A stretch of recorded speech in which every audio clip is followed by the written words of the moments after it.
As a Conservative MEP, I'm particularly delighted to have David Davis heading up Conservative Go within the wider Go movement. Now, David is obviously a leading Eurosceptic, you know him well, but he's also a former Foreign Office Minister responsible for negotiations with Europe and NATO, so he knows what he's talking about. He was a shadow Home Secretary, recently launched a series of fascinating and well-informed and positive speeches about life outside the European Union. Ladies and gentlemen, please welcome David Davis. Unusually, for an elected politician, he's a rather nice chap who's even quite popular. Please welcome David Davis. Democracy is about being able to get rid of bad government. And how do you get rid of the European Commission? And well, actually, we're going to have a chance on the 23rd of June. The nation state is a moral concept. You won't get a German saying that, I promise you. A nation state is a moral concept. Why? Because it's the highest manifestation of real democracy. And that's why we should hang on to our nation state, treasure it, love it, keep it, and get it back.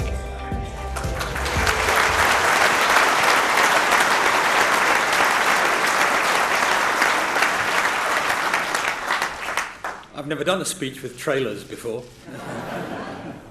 You know, the chairman told you that I used to be the shadow Home Secretary. And in that job, I used to have to go and speak to a lot of unusual audiences. One of the more difficult ones was going to speak to prisoners in prisons. Used to give me a problem about how I could start. You know, standing in Wandsworth Prison, it's a privilege to be here, didn't really work. And looking at a bunch of rapists and murderers and fraudsters and so on, you know, it's an honour to speak to you didn't work either, you know. So I came up with a formula which, looking at you lot, would work here actually. And it was, I'm so pleased to see so many of you here.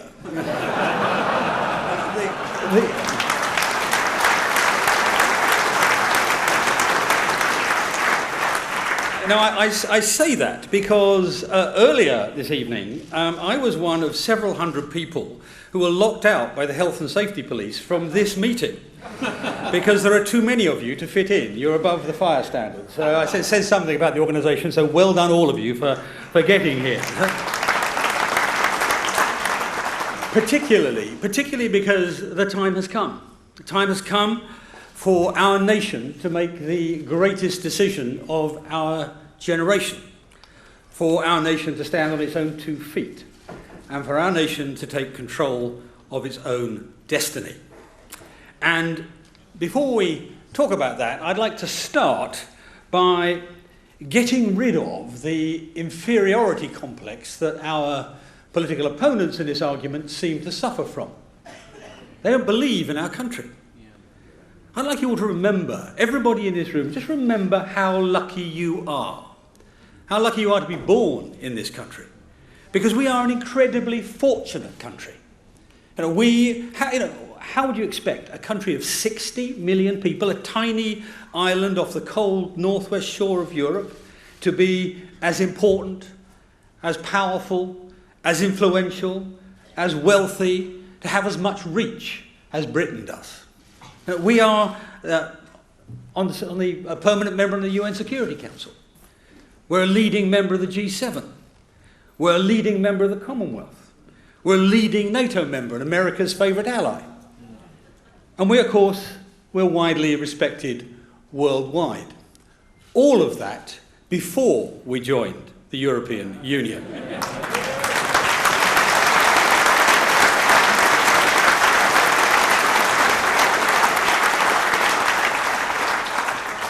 And why?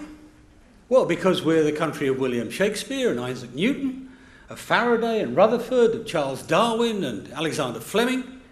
We're the country that started the Industrial Revolution.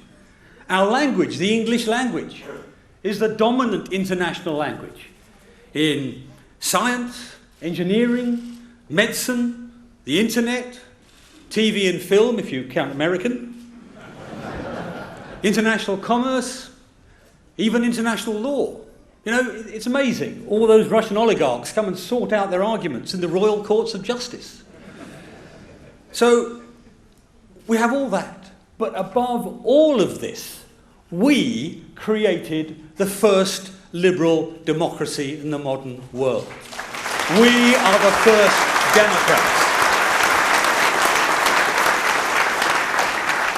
And again, we did this before we joined the EU.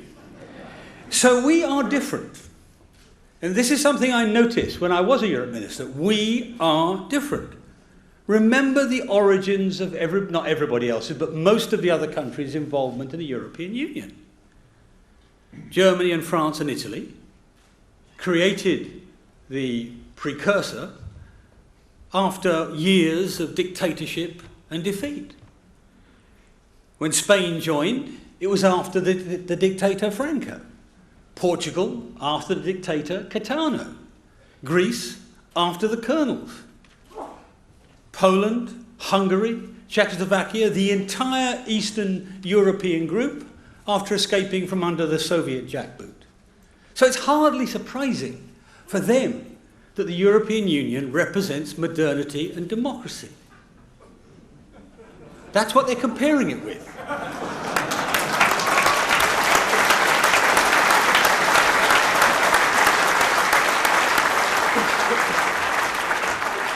But we had democracy for a century and a half before we joined.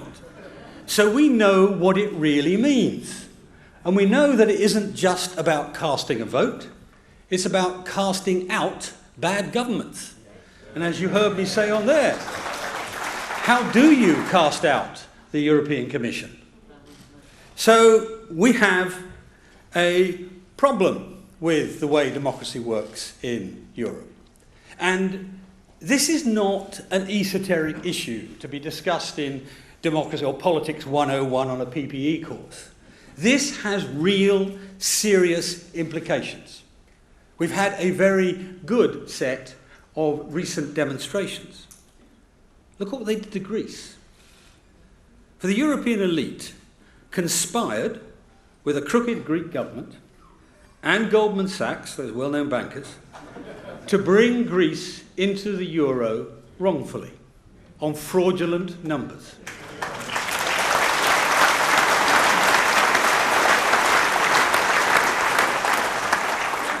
And who did they punish?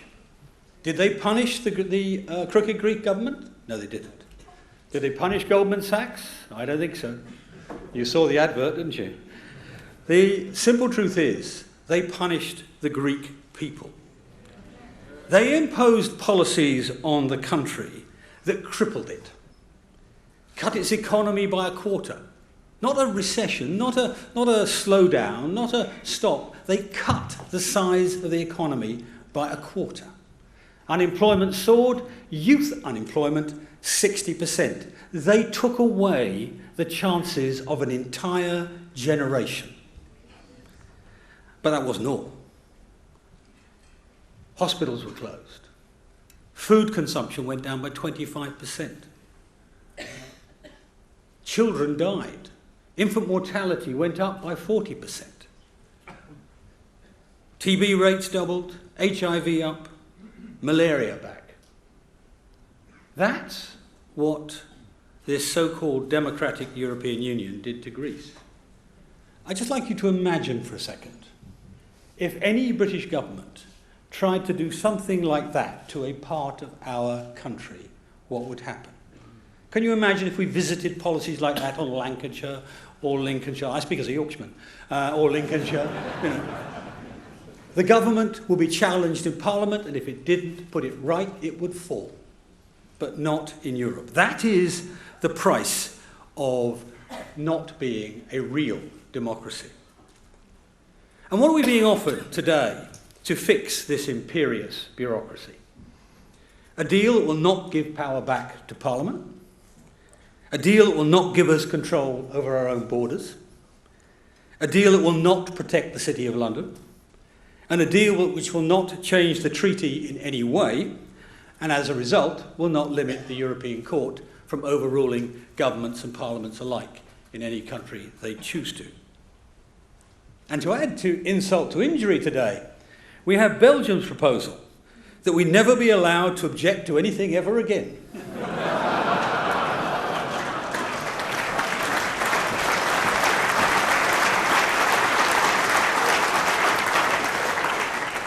You know, my memory may be faulty, but I think I'm right in saying that Napoleon described Belgium as a country invented by the English to embarrass the French. Well, maybe they're trying to get their own back, you know. I suppose we should be used to being threatened. We're a big, powerful country. We should be used to being threatened. We were threatened by Napoleon, threatened by the Kaiser, threatened by Hitler, threatened by Brezhnev. You know, threatened by the French and the Germans and the Russians, fine. But by the Belgians?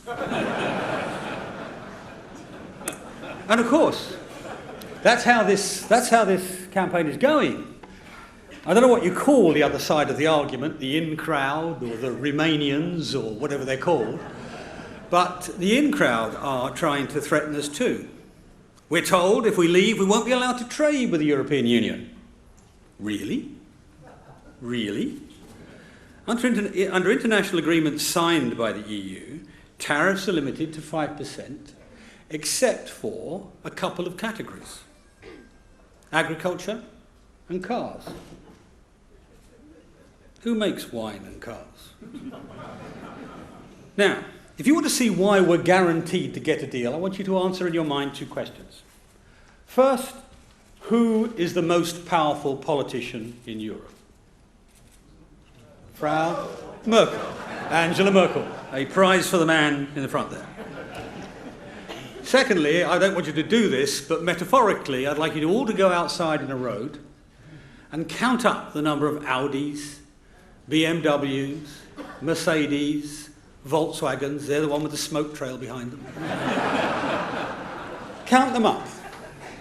There are over a quarter, nearly a third, actually, it's nearly 30% now, of British cars sold in Britain are from those four makes.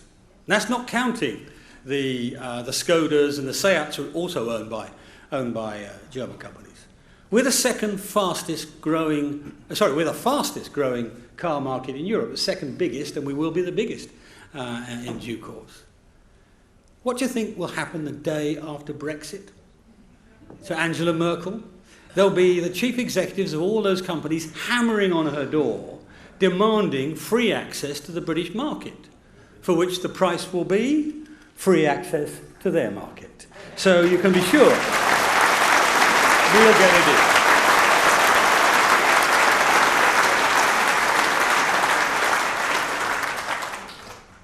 Oh, what else is there on Project Fear? Oh yes, they say that we could not deport criminals back to the UK without the EU.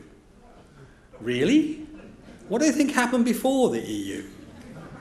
They really think that European countries would refuse to deport criminals, terrorists back to the UK? We've got one of the biggest, most powerful anti-terrorist criminal intelligence organisations in Europe, in our country. We are one of the most effective anti-terrorist operators in the Western world. You really think they're not going to negotiate and deal with us over the return of terrorists to the UK? It's ridiculous. It's stupid. It's absolutely, after Paris in particular, it's offensive nonsense.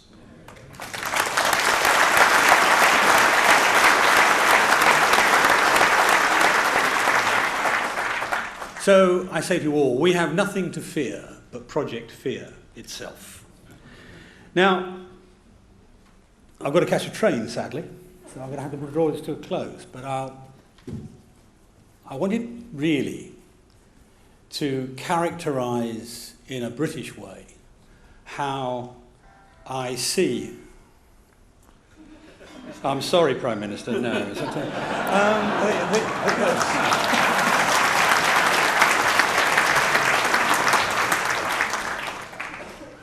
I wanted to characterise in a British way how I really saw what was coming next, and I lit upon an extract or a poem, in fact, by G.K. Chesterton called The Secret People. It's about us.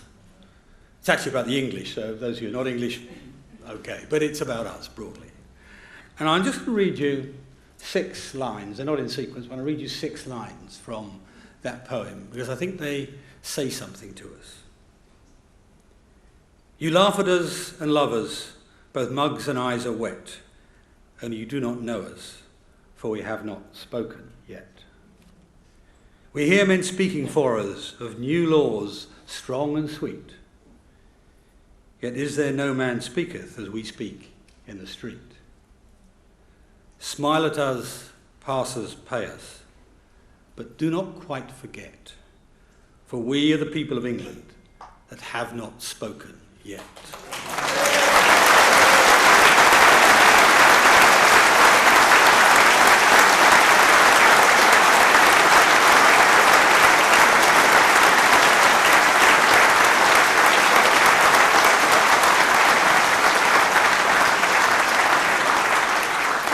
On June the 23rd, the people of England will speak, and the people of Scotland, and Northern Ireland, and Wales, and they will speak in a strong and clear voice, and they will say, give us back our heritage, give us back our future, give us back control of our own country.